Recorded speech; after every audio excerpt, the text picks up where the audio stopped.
What's going on, everybody? This is Sean Johnson, the host of the new Bench Minor Hockey Podcast, and welcome to episode number 4.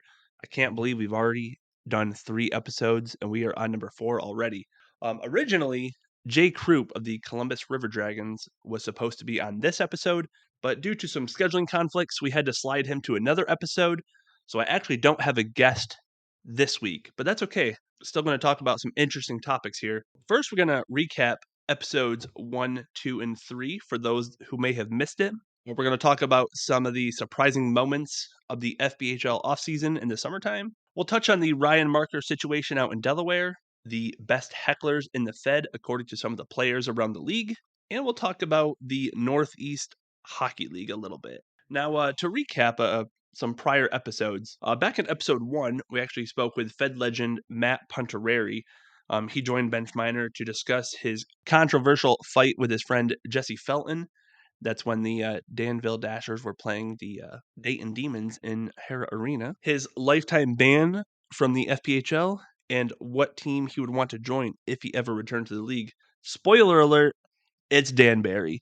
If Matt Puntereri was to ever come back to the Fed in any way, he wants to play at Danbury Arena for the Danbury Hat Tricks. Reasoning? The environment, and because of Billy McCreary being the head coach.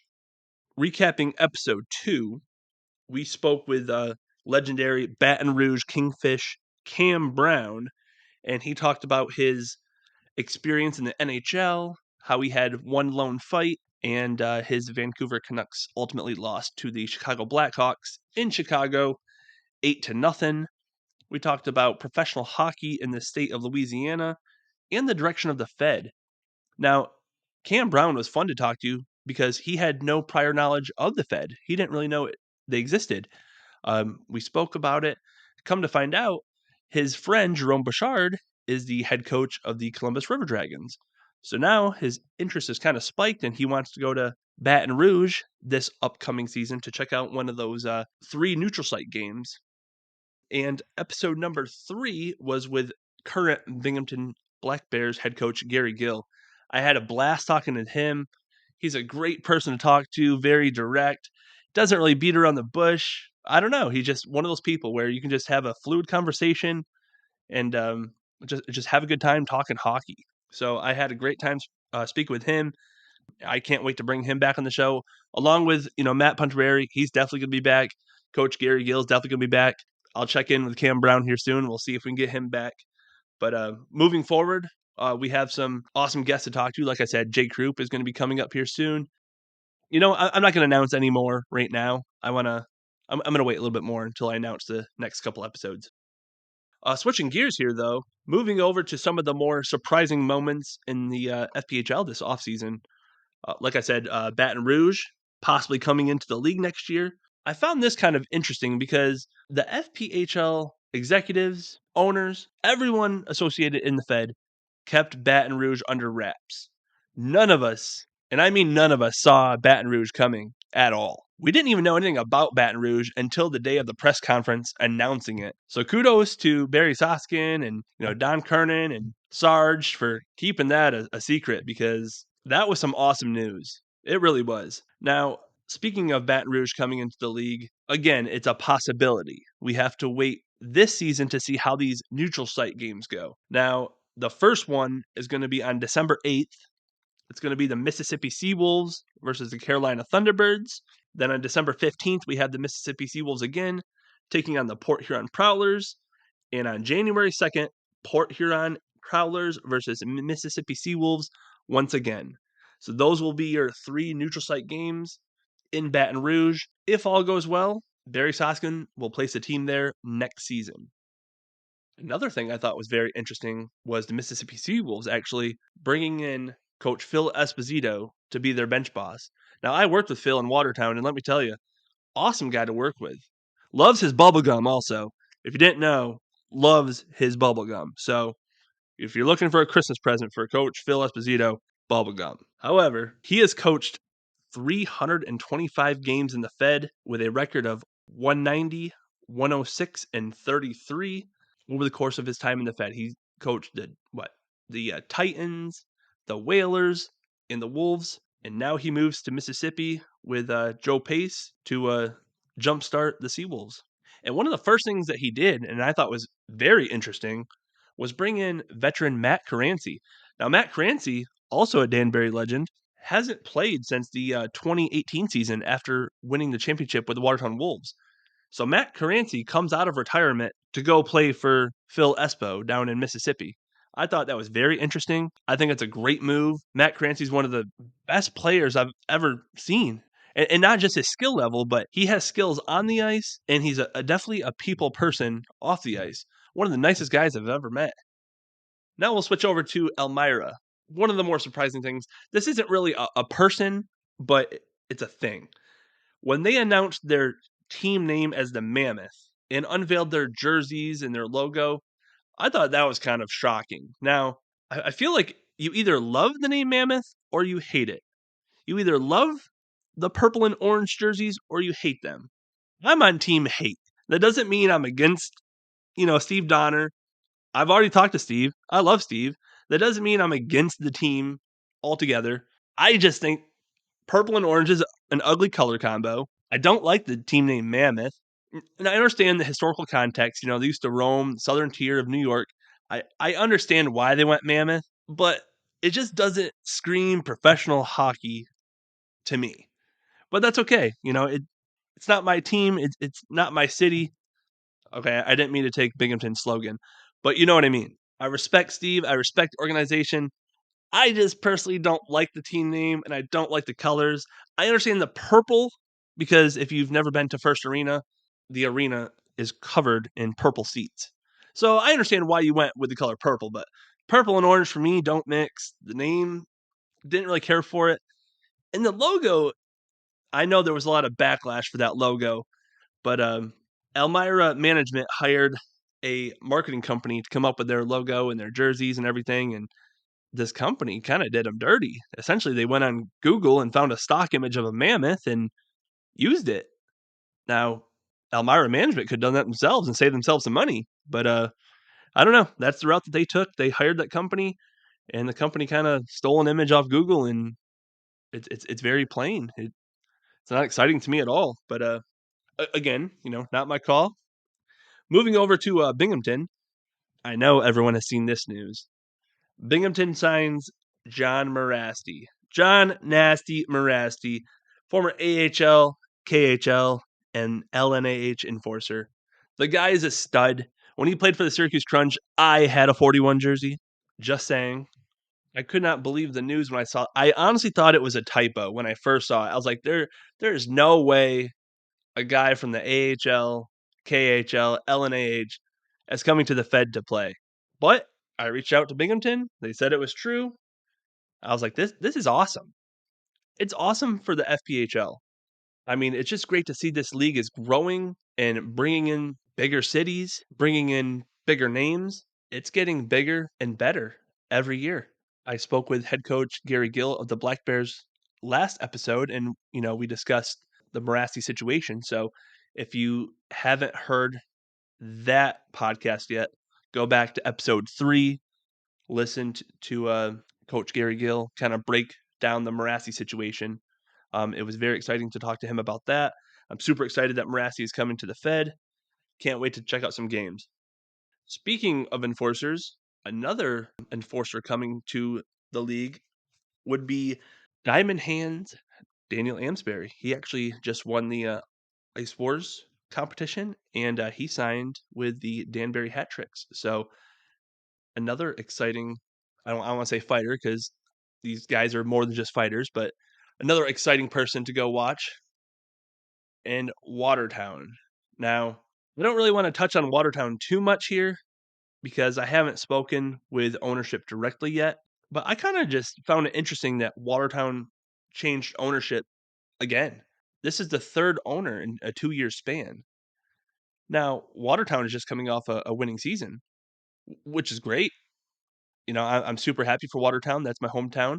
They're the only team with multiple championships. They have 3 banners hanging in the arena. So I'm super happy for them. But what exactly is happening with the ownership pyramid? Because when they first came in the league, I believe there was like 4 or 5 owners. And then it dwindled to 3, dwindled to 2, then it dwindled to 1. sold the team to Don Kernan, who was a commissioner of the league, if you don't know, who sold it to Andreas Johansson, who won a championship and flipped it to Tyler Weiss. So it just seems kind of interesting how, the team is having success, but the team also keeps changing hands.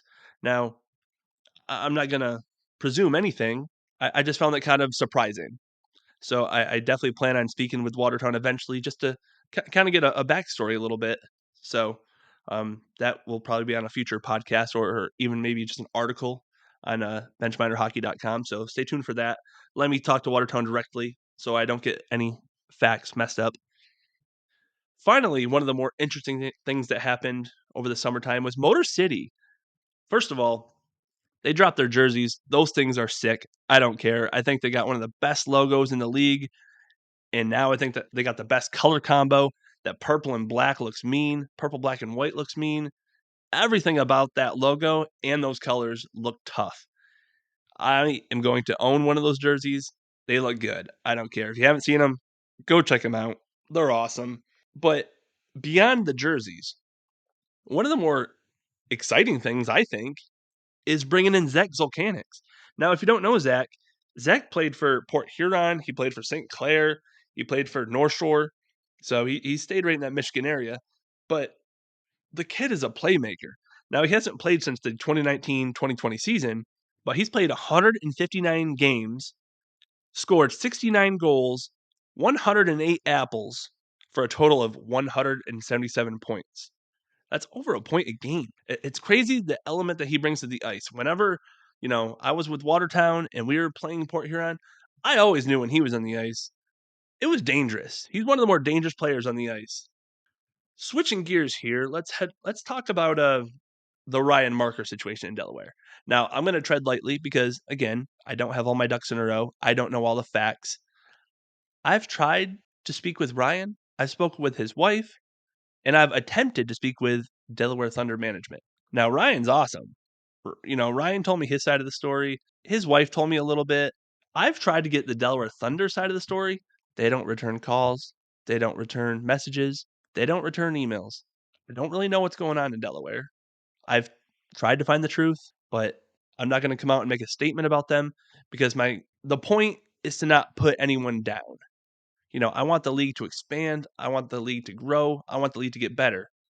But I do admit there is a problem in Delaware, and that needs to be resolved before we can grow. Now, I'm not going to sit here and bash the Delaware Thunder, and I'm not going to bash Charlie Penn Sr., because he owns the team and he's responsible for the team. But clearly, you can't ignore what's been going on. The Delaware Thunder fans have been shut out. Their own fans are being blocked from their team page. If anyone says anything slightly negative toward the team or offensive to the team, instead of fixing the situation, they just block them. That's not how you handle your business. Now, I'm not going to go tell you what to do, but when you can only hold, 700 fans at your rink, the last thing you want to do is piss people off. You need their support. Why would you shut them out? Why would you belittle them? And now all of a sudden, they have an quote unquote official fan page. It's a private group. How much sense does that make? That tells me that they're picking and choosing who they want as a fan. That's ridiculous. Who comes up with this sort of thing? Now, again, I'm not trying to tear apart the Thunder. I'm not trying to belittle them. But I think that what they're doing is wrong. They can still right the ship, but it starts with Charlie Penn Sr. And if he doesn't change his ways, then I can't foresee Delaware Thunder lasting, honestly. Every team in this league needs fan support. And if you keep moving in the direction that you're moving, you're going to lose it completely. It's depleted right now, and you need to earn your fans' trust back. So start working on it. But as far as the Ryan Marker situation goes, I'm not going to say what team, but I will say I confirmed that a team in the Federal Prospects Hockey League offered the Delaware Thunder 5 players for Ryan Marker. That is absurd. That is a crazy deal. Like, what team in the league would offer 5 players for 1? Why did Delaware not jump on that deal? It just seems silly not to. But now it kind of seems more obvious what Delaware is doing. It seems as though they're kind of blackballing, per se, Ryan Marker. They're being a little petty. They don't want Ryan Marker to play for anybody else. so they're not going to accept any trade. They're just going to put him on team suspension. Basically, they're making him sit for the year just to be petty because Ryan violated the social media policy. Now, I understand you can't have one player jumbling things up, causing a ruckus. I understand that a hockey team is a business and you can't have players running it. I definitely get that. I totally do.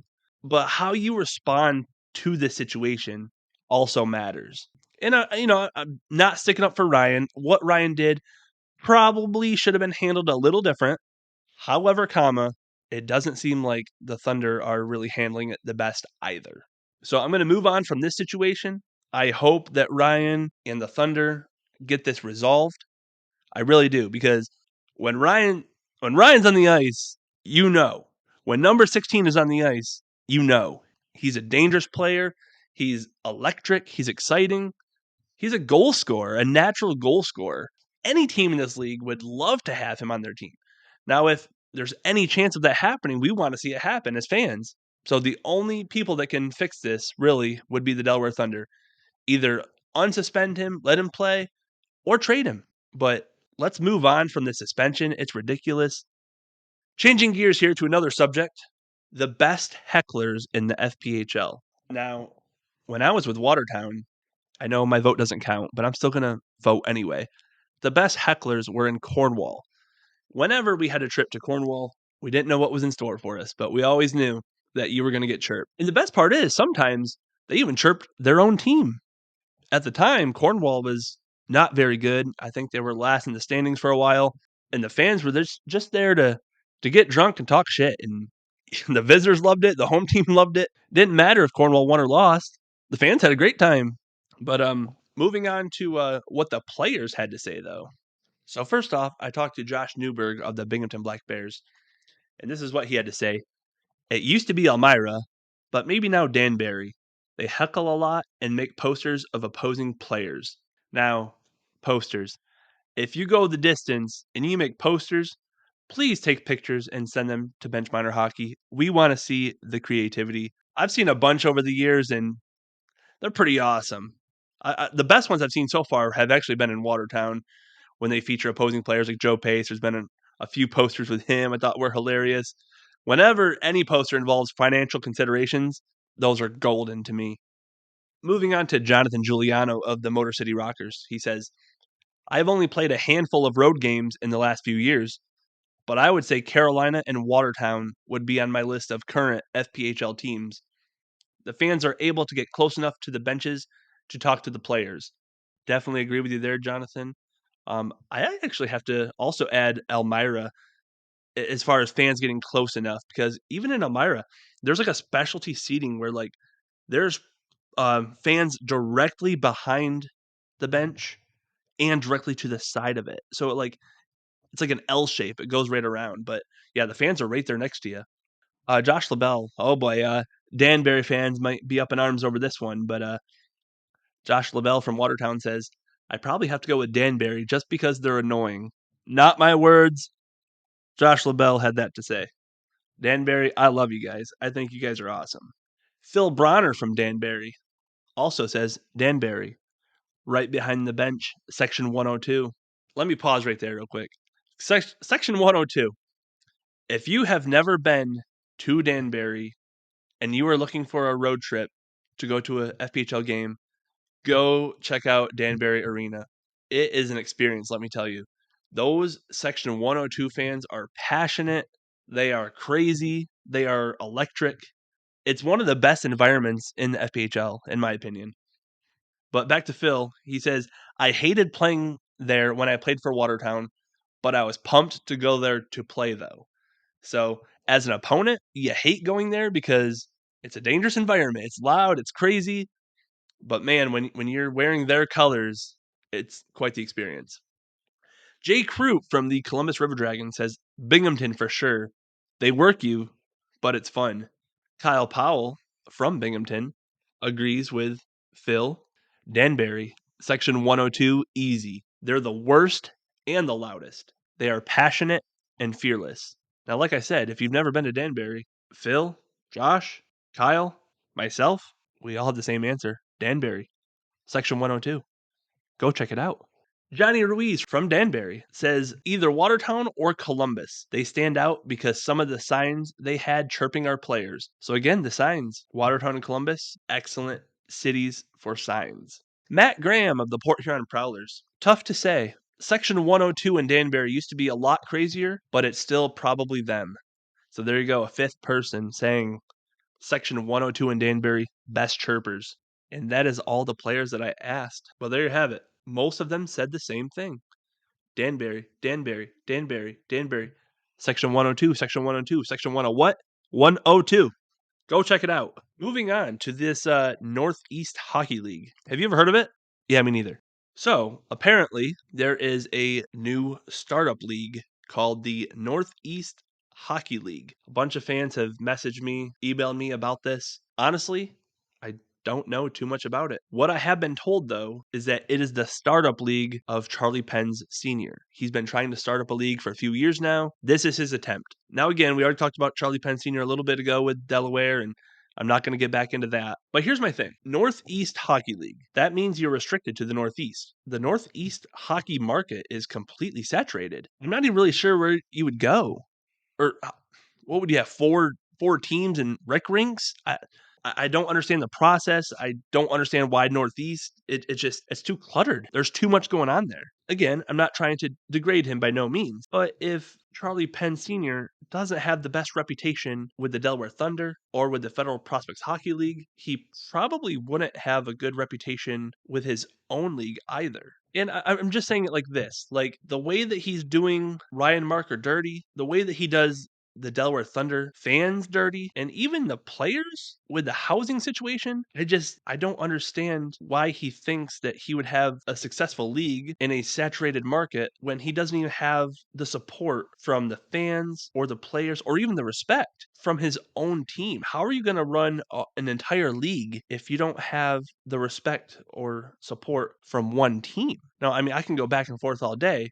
And again, not talking shit about him, not trying to talk shit about the Thunder, Delaware, nothing. I'm using my own two eyes. I see what you all see. I see the Delaware Thunder shutting the fans out. I see whenever there's a comment that they don't like, they delete it, they block the fan. Now, I'm assuming this is probably from a social media person, but the order probably comes from the owner. If the owner sees something negative about his business, he should handle it, fix it. Well, clearly that's not the situation in Delaware, so why would anything be different with the Northeast Hockey League? And if players see this, why would players want to go play in a league run by somebody like that? Same thing with fans. If fans know the things that are going on with his team in Delaware, why would they support a team that is in a league that is his? Now, I don't really know the answers to these things. I've tried reaching out for comment from Delaware Thunder. I've tried reaching out to the Northeast Hockey League Facebook page. I've sent emails. Nobody's returning anything. So I don't really know how to take that. Maybe they think it's just not worth my time. Maybe they're like, oh, I don't like bench minor hockey, which is fine. I'm not saying that you have to love us. I would like to have a solid relationship with every team in the league.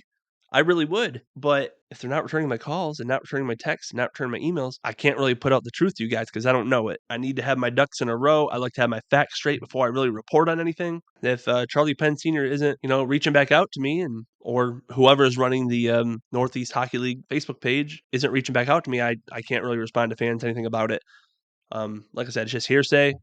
I know they're trying to get their start, but are they really going to have the support if they're not even returning simple messages? Not too sure. You can draw your own conclusions from there. But we are out of time for today. I really appreciate y'all tuning in to listen to myself ramble, my solo show today. Don't worry, Jay Krupp will be on an episode. I'm not going to say next episode. I don't know for sure what episode I'm going to bring him back in on. We had some scheduling changes. I am flying up to New York this week. He is flying up to Toronto, I believe. So we're missing each other a little bit. So we just agreed, hey, we'll bring it back on the show, but we're going to slide you from episode 4. So that's why I did episode 4 alone. Don't worry, Jay Krupp will be back. I know he's a fan favorite. I know you guys love him. Super awesome guy to talk to. I know if Carolina is listening, I know you guys don't like him, but it's going to be okay, I promise.